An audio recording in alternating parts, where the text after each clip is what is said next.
Hello guys! Hello Aquarius! Welcome dito sa aking channel. Aquarius, tingnan natin kung anong messages para sa inyo. Ito ay general reading guys. I hope na makuha mo yung energy. Okay, tingnan natin. Aquarius, ano ba ang Venus retrograde guidance na para sa mga Aquarius? Okay. Come to life, vision of life beyond death. Okay. Nakikita ko sa iyo dito, Aquarius, may nakikita akong Aquarius ngayon na medyo stress. Medyo medyo lang, hindi naman yung masagad. Medyo stress siya, parang boring na boring siya sa buhay niya. Marami siyang gustong gawin pero hindi niya magawa. Marami siyang gustong subukan pero hindi niya magawa. Dito sinasabi ng baraha na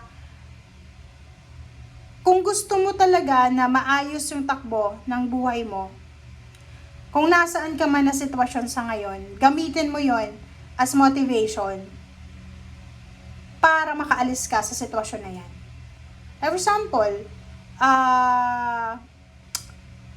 eto lang example pwedeng buntis ka. Kailangan mong mag-stay sa bahay kasi sigurado, delikado yung pagbubuntis mo. Mabuboring ka, di ba? So be thankful, grateful na nabuntis ka, may baby ka. Ang daming walang baby. Ang daming walang ang nanay or mother or women na hindi nabubuntis. Yun, isang grateful. Kailangan natin maging grateful sa ganon. Next, gamitin mo yun, yung time na yun na makapag-reflect, makapagpahinga, or maisip mo yung mga next move mo, and huwag kang masyadong magmamadali. Lalo kung pinag-uusapan natin dito, pagbubuntis is 9 months yan. Okay? So, yun. I hope na resonated ka dito, Aquarius.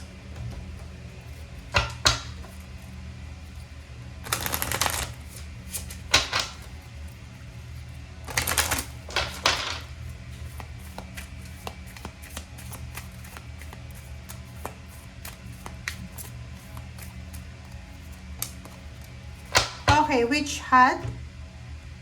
Wow. So, itong dalawang to, babalik-balik siya na lumabas sa reading natin sa Venus retrograde. So, hindi lang ikaw yung zodiac sign na pinagsasabihan ngayon na ihanda mo ang sarili mo para sa mga pagbabago.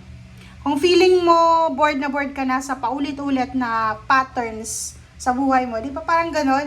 May ganon di ba yung parang sinilang na mahirap, tapos nag-aral, nag-sacrifice, tapos nung nagtrabaho na-realize mo na hindi ganun kadali magpayaman, hindi ganun kadali maging mayaman. So, nakikita ko sa'yo dito na sinasabi ng baraha, huwag kang panghinaan ng loob, huwag kang mawala ng pag-asa, and ihanda mo ang sarili mo para sa kung ano man na pagbabago na ito na gustong ibigay sa'yo ng universe. Okay?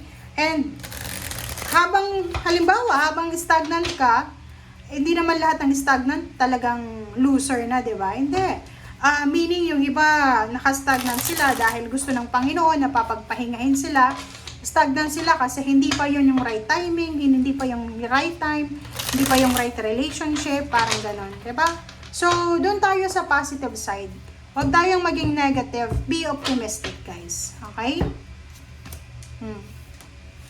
Kita mo yan, natatakot ka diba? Aquarius, comment down below sa mga Aquarius na natatakot. Huwag kang matakot, mag-pray ka, invoke angels, archangels, guides, mag-pray ka kay Mama Mary, kay Papa Jesus. Okay, lift everything sa kanila. Sila lang yung magbibigay sa atin ng strength, diba? So, ito yung Emperor, sinasabi ng baraha, be strong, be courageous, reclaim your power, diba? Huwag kang panghinaan ng loob. Sinasabi ng baraha na lahat ng mga bagay-bagay na pinagdadaanan natin sa buhay ay may dahilan. Minsan, yung tower na yan is shadow lang siya. Parang pitik lang, 'di ba? Kasi minsan nakakalimot tayo sa Panginoon, minsan nagiging basta may rason kung bakit nangyayari ito. So, kailangan mo lang maging careful, kailangan mo lang ihanda ang sarili mo. Okay? So, dito sinasabi ng baraha na ihanda mo ang sarili mo para sa future. And yung Hermit na to, sinasabi ng Hermit card na lahat ng actions, lahat ng decision making ay kailangan mong pag-isipan, lalo na kung tungkol ito sa future. And may involvement na pera. May kasamang pera siya. Or negosyo, trabaho, or investment. Strength card, so yun yung sinasabi sa'yo ng baraha. Mag-iingat ka rin kasi pwede kang ma-involve sa mga pag-aaway. Mag-ingat ka sa chismosa, ma-involve ka sa mga pag-aaway, ma-involve ka sa mga discussion, sa mga chismisan or anything. So, yun yung iwasan mo. Nakikita ko rin sa'yo dito na may mga Aquarius na nagbabalak silang magnegosyo, humingi ng tulong to someone else na alam nilang makakatulong sa kanila, umutang sa bangko, or kung ano pa man. So, Ten of Pentacles, at ang Ten of Pentacles na to, nakikita ko na if lalakasan mo yung loob mo, okay? Kasi, mayroon kang negosyo na gustong gawin, di ba? May gusto kang simulan na negosyo. Ang problema lang is, ang daming competition, di ba? May plano kang negosyo na buksan, pero nakikita mo na napaka-competitive ng negosyo na to. Pero, ang negosyo na yan, ay posibleng yan ang magdala sa'yo ng limpak-limpak na salapi. So, nakikita ko sa'yo dito, kung lalakasan mo lang yung loob mo, makipagsapalaran ka, kaso lang, ang problema, wala naman ditong zero the fall na sinasabi na kahit hindi mo sigurado, talagang positive yung outcome. And if negative man, lesson yung makukuha mo. Kasi dito wala namang sinasabi eh.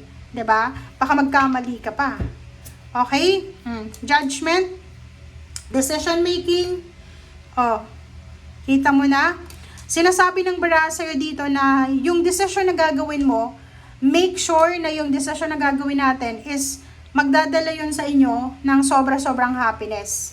Okay? King of Pentacles, sinasabi ng baraha sa'yo dito na may paparating sa yung pera. Hindi pa natin alam kung saan galing ito, pero financially talaga, magiging sobrang successful ka, Aquarius, in the near future. Magiging sobrang saya ka, magsi-celebrate ka. It's either mapopromote ka, makakapunta ka ng ibang bansa, it's either makakapag-asawa ka ng milyonaryo, or posibleng makakapag-ipon ka ng maraming pera, or posibleng maging milyonaryo ka talaga, milyonarya dahil sa negosyo or sa kung ano man to na sisimulan mo. So, naka-destiny ka talaga na maging masaya. Okay? Maraming information, good news. Kaso lang, sabihin natin na maraming good news, maraming information, but yun na nga, maging matalino ka sa pagtanggap ng mga balitang ito. Kasi minsan, fake news yan, minsan, mga clickbait or anything. Thank you guys. Bye!